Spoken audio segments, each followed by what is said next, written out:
Isaac Mashman, it's so great to have you on the show today. I've been looking forward to our conversation. To start, please share a bit about your background and the journey that led you to launch Mashman Ventures. Yeah, well, man, that's a big question. Where do you want me to start? Let's start from where you want to start. Let's start from the Okay. beginning though. What inspired you to go to that journey through the entrepreneurial journey 100%. I'll skip over some of the background, some of the history, where I'm from, etc. I mean, I'm from Jacksonville, Florida, raised in a single parent household. Saw my mom working a lot of jobs that she was overqualified for. Raised in large part by my grandparents too. But then going to school, I was an excellent student. I'm not one of these entrepreneurs that can say I was a D or F student. I was straight A's, top of the class. You know, excelled at any assignment that I was given for the most part. And heading into my senior year of high school, I realized that what was I going to go to college for? Get a marketing degree, work for some company, maybe. And I had those entrepreneurial tendencies previously, but I didn't really know that that was something I could turn into an entire business and make a living off of.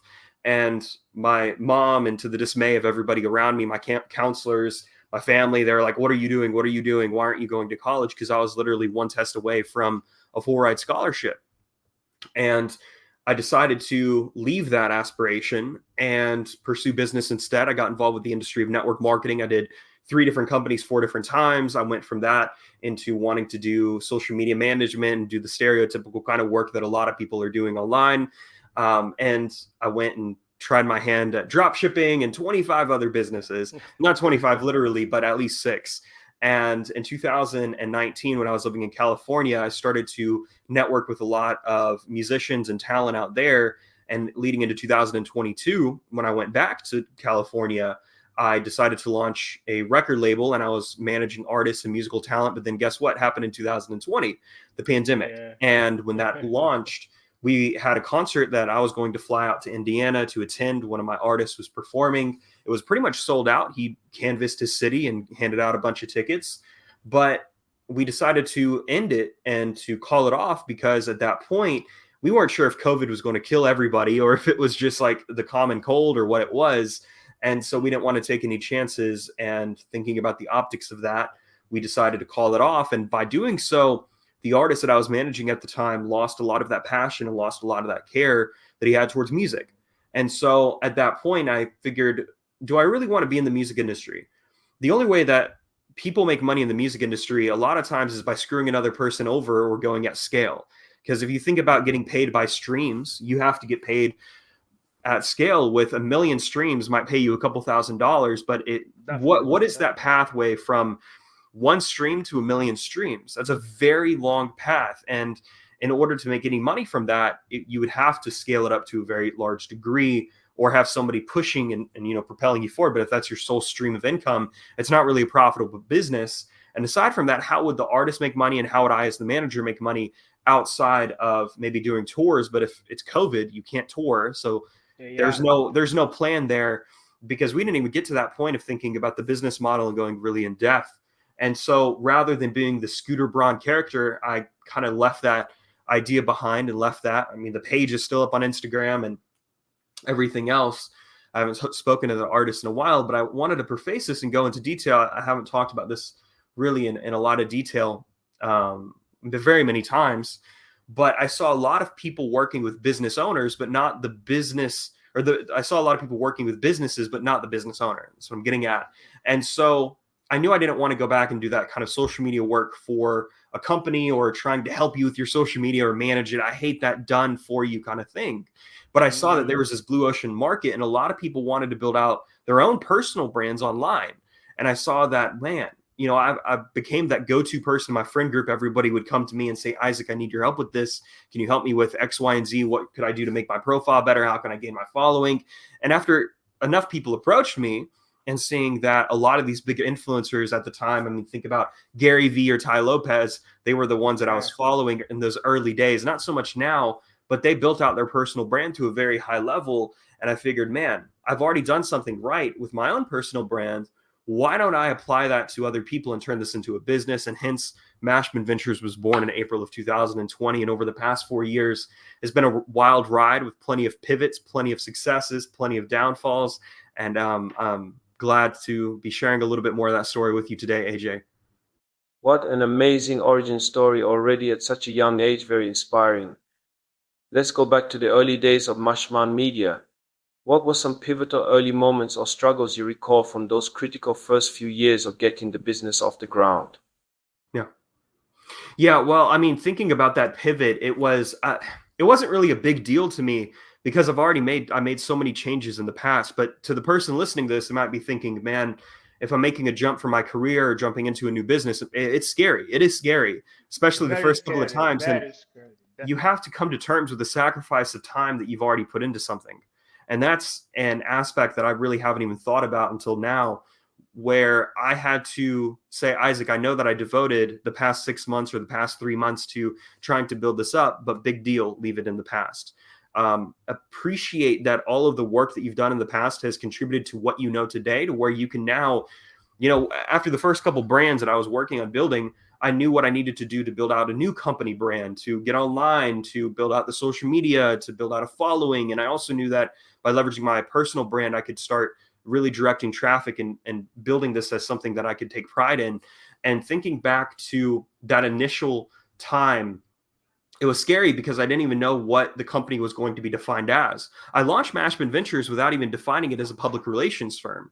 It is a public relations firm today, but the first 6 months it wasn't. It was undefined. And I was saying that, it's a multi-purpose company. And looking back, man, it's so stupid to think. But I said it was a multi-purpose company. Might as well be a paper towel. It's like you can use a paper towel for 25 uses. And 6 months in, I was seeking out, and I suppose you find the answers that you're looking for. You're looking for solutions. So your brain is going to be programmed to say, all right, I see a pathway forward. Because if you're not looking for a solution or you're not looking for something else, you're not going to find it a lot of the times. Definitely. And so I saw that there was this industry known as PR, public relations, and it was much more broad than just marketing and branding and social media. It encompasses all of that, frankly, and it works synchronistically with all of those different industries and those different businesses. And I said, man, I think this is a public relations firm. I work with people to build out their reputations, to build out their personal brands, to build out their quality of name, to where their name means something. And in doing so, I defined it as a PR firm. Once I had that definition, I was able to start really positioning it as a PR firm. Because once you have the knowledge of what it is, you're able to position it and do things methodically to make it appear as such. And then you're able to fill in those gaps as you go. So I think a big part and a big learning lesson from this is you will not have all the answers to start with. And there are things and moments, even within the past year, where I've had to fill in the gaps again, and I've had to make pivots and changes. Could you discuss a specific strategy or mindset shift that significantly impacted your business's success? Let's talk about the most recent pivot. In the past, there was a threefold business model. We had the public relations retainer, where we'd work with somebody over a period of time to build out their personal brand. But the backbone of that was consulting, but it was measured off of time. And then we had the consulting model where people could pay us for individual a la carte consultations. And we had the training platform. But I realized that, and there were some issues in the past that came up with the business that really set us back, where it was a come to Jesus moment a couple different times of just how brutal business can be, and also how you need to be able to protect your business and protect yourself. But specifically talking about this pivot, I saw that a lot of the clients, we would go through and do consultations, and a consultation with us is going to be intense. We're going to give you homework. There's going to be things that you need to do in order to fulfill your end of the deal and what you're committing to when working with us. And working with me specifically, a lot of times I would do a consultation. It would be 2.5 hours, and it would be back to back. Just, hey, all right, do this, then that, and the other.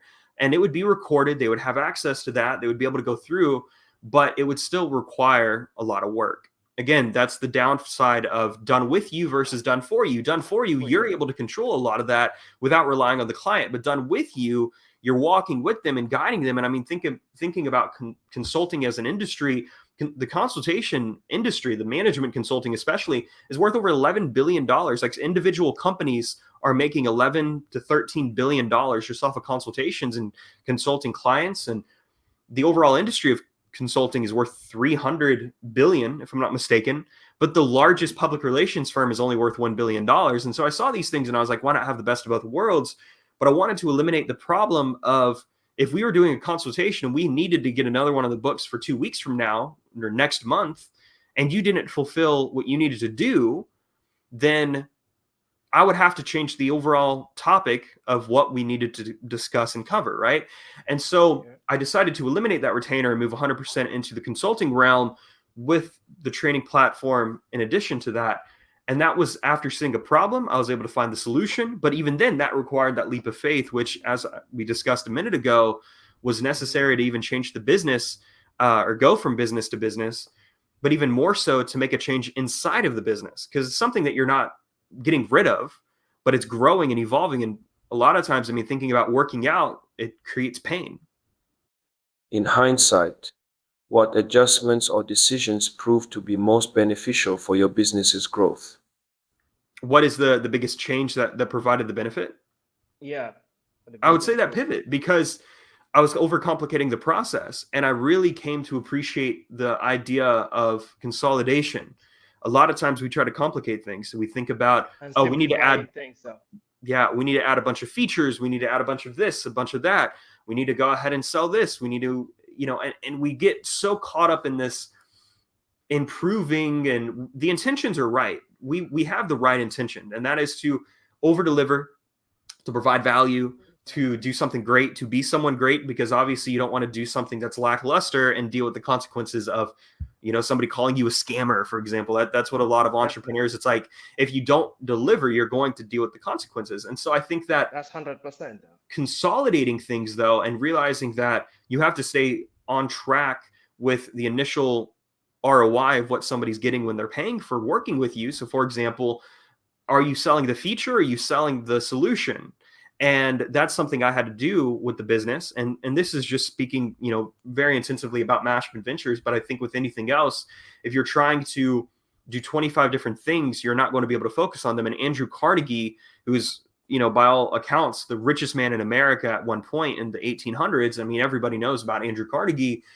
He, in a collection of essays that was compiled and published called The Empire of Business, he says that men have it backwards. Men want to put their eggs in multiple baskets, but what they should do is they should put their eggs in one basket and watch that basket. Yeah, and not many people know that. It seems common that there are so many cliches, but we only hear one side of the story.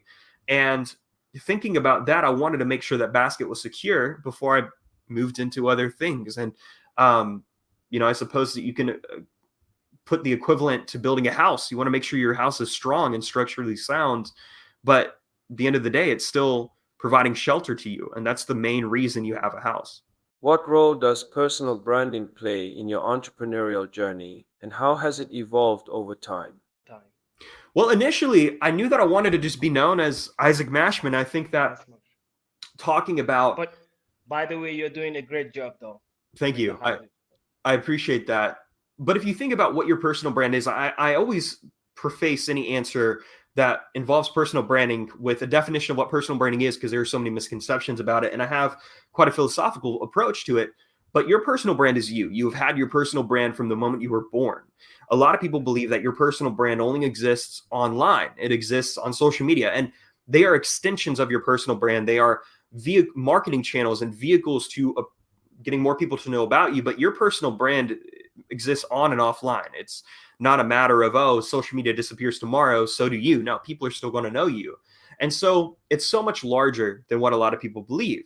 When you start thinking about it in that light, you're able to think, oh, well, everybody that I grew up with knows me. Okay, I have family, I have friends, I have coworkers. Why don't I start connecting with those people and starting to have that foundation built? And when I think back to what I wanted to initially be known as, I wanted to be known as Isaac Mashman. Now, what did that mean?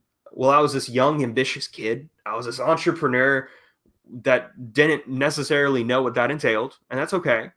And I had all these different ambitions, and then I went into this creative mode, and then I did all these different business pivots. And at the end of the day, every time I did a pivot, I still had a strong collective group of people that supported me every step of the way because they supported me. They weren't supporting the business, they were supporting me.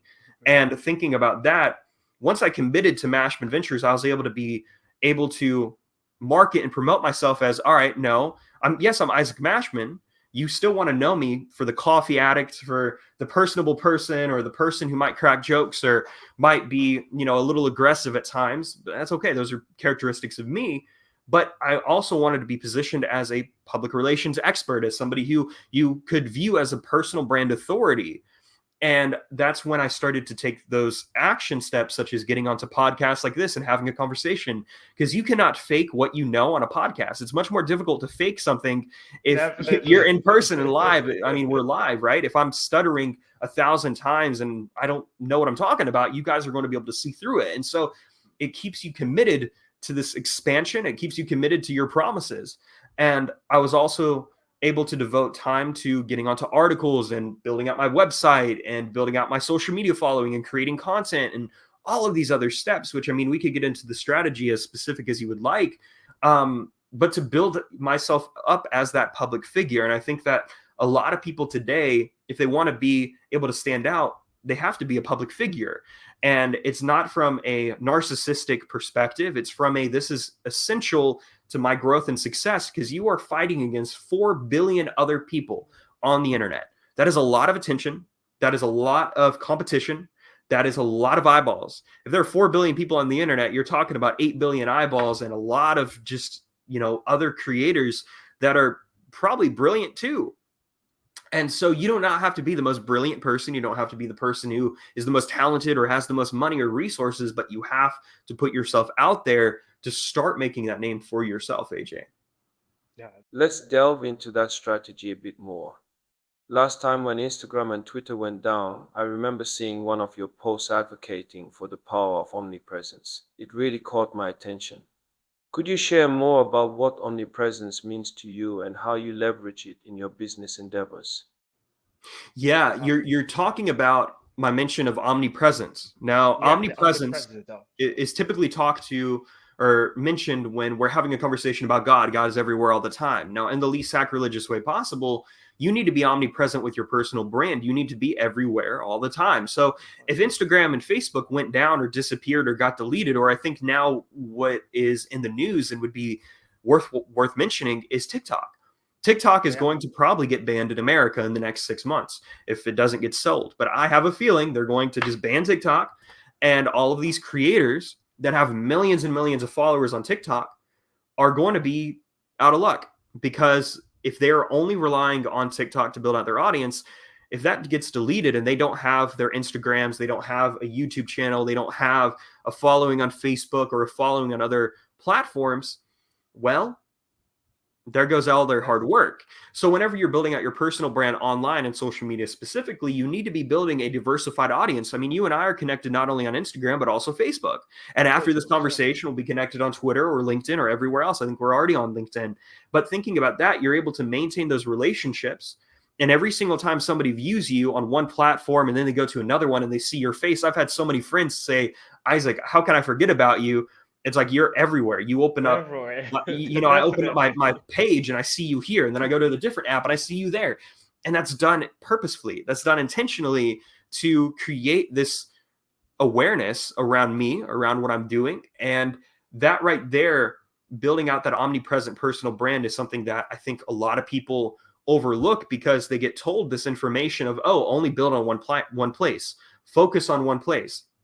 And I think that there is a difference between focusing on one platform and only being on one platform. But I think that even then you need to direct a little bit of your focus. And this goes contrary to the idea of watching one basket. Now I'm telling you to diversify your baskets. And that right there, I think that there needs to be a distinction between this is business and this is marketing, because this is what it is. It's an aspect of business, but social media is not business. And having multiple marketing channels means that multiple algorithms are working in your favor. It means that you're able to reach new people that might not be on one other platform. I mean, a lot of people that I know aren't on Facebook, but they're on Instagram. And a lot of the people I have on Instagram are on Twitter. And so you're connecting with these people continuously. You're letting the algorithms work for you. And you're also building out your credibility, because if somebody finds you for the first time and they see, oh, this guy has 100,000 followers, but he has an audience on 6 different platforms, he must be doing something right. And it's much more difficult to fake your following on 6 places versus faking your following on 1, because you could buy your followers on Instagram and say, oh, I have 100,000, but they're fake. And so there's so many nuances and things that we could go down and talk about, but that would be the biggest strategy of building an omnipresent personal brand, and same with your business. Can you elaborate on a project or investment that didn't go as planned and what you learned from that experience? I could talk about the investment into a person, which would be something that I think would be good, because I think a lot of the investments, I view my investing strategy with anything, with stocks or property or anything, it's long term. When I'm buying property, I'm not looking to ever sell a property. That is a very aggressive approach, but I'm thinking if I own it once, I might as well keep it. And so with Mashman Properties, as I'm building that and acquiring properties, I'm not going to be selling anything. And same with Mashman Investments. When I'm making more investments, this is going to be a main focus for later this year, moving into 2025.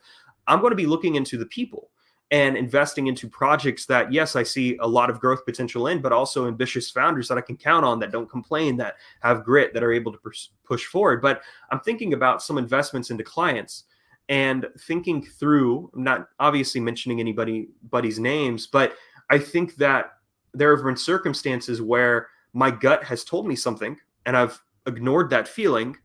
And I'm like, for example, being told a personal story about going to a bank and complaining, or making a big deal out of something that should have been nothing. And I had this gut feeling saying, Isaac, this guy's going to cause you issues in the future. This is going to be problematic. But after the invoice is already paid and after you've already been working together for 2 months, it's like you're thinking, all right, maybe I'll just suck it up. I'll deal with it. And then sure enough, a couple months went by, and this goes back to the retainer issue of no commitment, a failure to fulfilling that into the deal, that into the bargain. That was an issue. And so I think that whenever you're making investments into people, you have to realize that people are fickle. People are going to be changing. People are going to be emotional. I mean, 80% of sales is emotion based. And so I think that whenever you're closing a client, whenever you're working with people, you need to be closing off of that 20% of logic. You need to be able to say, hey, this is going to make sense for you. This isn't just, I'm not trying to appeal to your ego. I'm not trying to appeal to your sense of passion or your interest, but this logically makes sense for you, makes sense for your ambition. It makes sense for your business for X, Y, and Z reasons. And so appealing to that logical side of that sales process will eliminate a lot of those emotional purchases that will be detrimental to the long-term success that you have. And I was just listening to Andrew Frisella on his podcast, and he got asked that question about, how to avoid that high pressure sales tactic, which a lot of people are pushing today. And he mentions just that. He mentions that, if you're making all of those emotional purchases, you have to basically be pushing them to do something that is not going to hurt them, because as a salesperson, you are able to manipulate that emotion to your benefit and to your gain. And so realizing that you shouldn't is a high level of maturity and progression that you need to be operating at. Such valuable insights there. Let's lighten it up now for a quick lightning round of fun questions to get to know you better. What's your favorite business or non-business book? Oh, or nonfiction. Okay. It would have to be Empire of Business by Andrew Carnegie. I absolutely love that book. It was published 100 years ago. Not many people know about it. Very few people know about it. And it is one of the best books of all time. I think that if I was to only be given that book, that's all I need. Very cool. Top 3 podcasts you listen to? So I listened to Real AF with Andy Frisella, which was previously the MFCEO project. He's quite aggressive. Some people love him, some people hate him, but I absolutely love his show. Ed Milet is another one. I really adore Ed's approach. He's a little bit softer than a lot of the people that I typically would listen to, but I think that he has a diverse array of conversations with guests that are people that I wouldn't traditionally listen to, like athletes, for example, or psychologists, or he's interviewed like medical doctors, etc. A big health focus. And then the third podcast that I also been listening to quite a bit is Jordan B. Peterson, which again is controversial in of itself, but I think that Mm. getting that you already Yeah. know. Um, Yeah. but I do not agree with everything he says, and I Sure. agree with a good portion of it, but not everything. And I think that Definitely. developing multiple perspectives and seeing multiple perspectives allows you to come to your own deduction that is a little bit more, again, logic based rather than just operating out of pure emotion. How do you stay motivated and continue to evolve in an ever changing business landscape? This is actually something that I've been thinking about over the past 2 days quite a bit, because there are obviously going to be moments where you feel less motivated, where you feel like everything's just going wrong. And I think Definitely. It happens to every entrepreneur.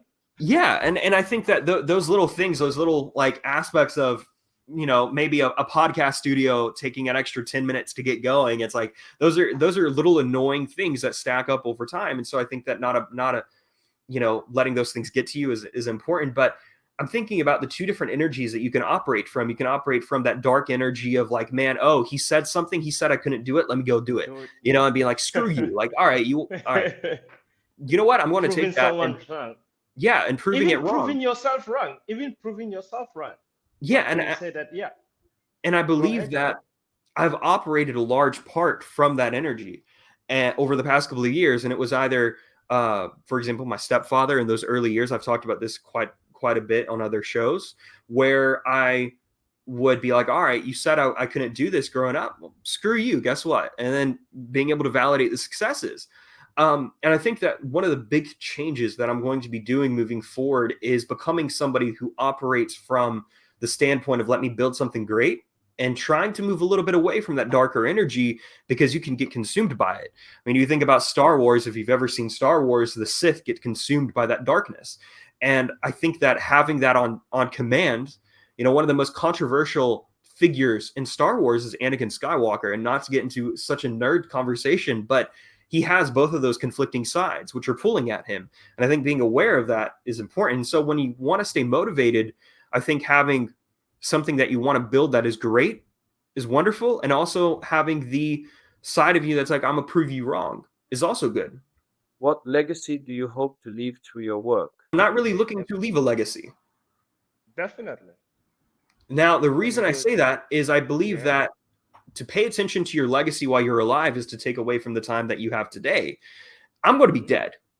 So the biggest No one thing that will be I alive want to for. do is ultimately have kids that I'm able to pass the Mashman name down to, and an empire that they can take over and have that succession approach.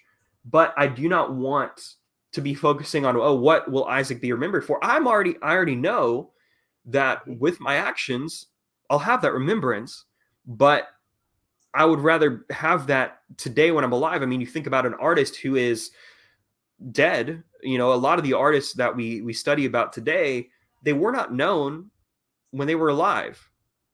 They were laughed at, they were mimicked, they were ridiculed, and then they die. Most And of 600 them. years Yeah, later, definitely. now we're like, oh my God, look at this artist, look at this author, look at this book. And it's like people would call Shakespeare crazy when Shakespeare was alive, or, Go alive. Van Gogh, and so I think that part of that is building that recognition while I'm alive that will naturally follow me in death. And I think that conscious reputation management is something that you have to do, things that contribute to your reputation in a positive light. And to these conversations, I mean, this podcast recording can be saved and continue to be listened to 200 years from now when we're both gone. And I think that is the longevity of the internet, assuming the internet doesn't just disappear 100 years from now or some solar flare wipes out the planet. But I think that, man, I'm thinking about how much of a complicated question that is, though, because there's so many other aspects of it to where I think that knowing that I did something that is worth remembering is going to be pushing me forward. And I think that goes back to the previous question, what motivates me? And I'm not somebody who's motivated by legacy, but I am motivated by doing something great while I'm alive. How do you approach risk-taking in your business decisions? And what advice would you give to those hesitant to take risks? Don't do anything that's stupid. I think that I think that's really the only way you can really screw up. And same with building out your reputation. The only way that you can ruin your reputation beyond a pair is doing something so egregious, people just look at you with disgust. And I mean, I think that with every risk, there's going to be a pro benefit and there's going to be a downside to it. And I think measuring that out and thinking, all right, well, what can I gain from this is an effective approach. I mean, thinking about, my own business and bringing a person on or bringing a consultant on, I realized that now I'm putting a little bit of my trust and a little bit of my business's good faith in the hands of a new consultant or a new person, a new member of my team. And depending on how they behave is going to directly reflect on the company, but that is a risk. And so you start with those initial risks and then you build your way up. But at the same point, I think willing to go all in and just take that leap of faith is an effective but risky strategy that people should be adopting. I'm not saying leave your job and go live on the streets, but I've booked one-way plane tickets in the past. I've flown to Las Vegas without a round trip. I went to France without a ticket home. I've done those things because I knew that the worst that would happen is, well, this is going to suck, but I'll be all right. I'll go car hop. I'll do whatever I need to do to get back home if I want to. And in retrospect, those risks developed my character because they developed my trust in myself. And once you trust yourself, you know that you're able to be all right no matter what happens. Such great wisdom. If you could go back in time and give your younger self some advice before you started Mashman Ventures, what would you tell yourself? My genuine answer is nothing. I would let myself fall and do everything else. I would do that. Now, it's not the answer you're looking for, but if I had to choose something, it would say to start speaking from stage sooner and doing podcasts like this. I did podcasting back then, but I would do it a lot more aggressively.